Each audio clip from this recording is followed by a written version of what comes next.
வணக்கம் அன்பு தமிழ் பேசும் உறவுகளே. நாங்கள் இப்போ ஒரு உலகத்தில் இருக்கிற ஒரு அழகான ரம்மியமான இடத்துல நிற்கிறோம். ரெண்டு நாட்டுக்கு இடையில் இருக்கிற ஒரு அழகான நீர்வீழ்ச்சி, அது தொடர்பான ஒளிப்பதிவுகளை தான் நாங்கள் பார்க்க போகிறோம். இந்தியா வீடியோவில் கனடாக்கும் யூஎஸ்ஏக்கும் இடையில் இருக்கிற ஒரு அழகான நீர்வீழ்ச்சி. கனடாக்கும் யூஎஸ்ஏக்கும் இடையிலேன்னு சொல்லியிருக்கீங்க. நீங்கள் ஓரளவு யோசிச்சிருப்பீங்க இந்த நீர்வீழ்ச்சியாக இருக்குமென்னு சொல்லி.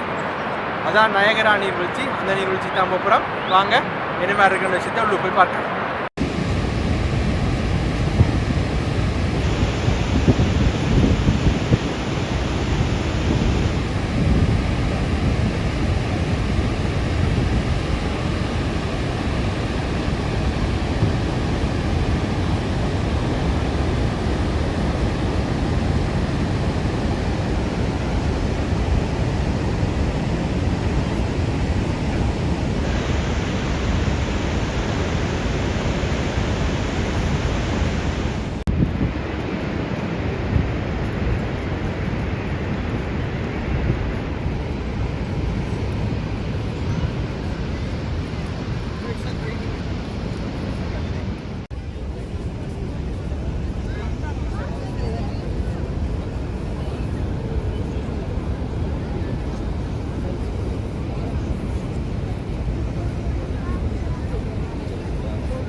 City.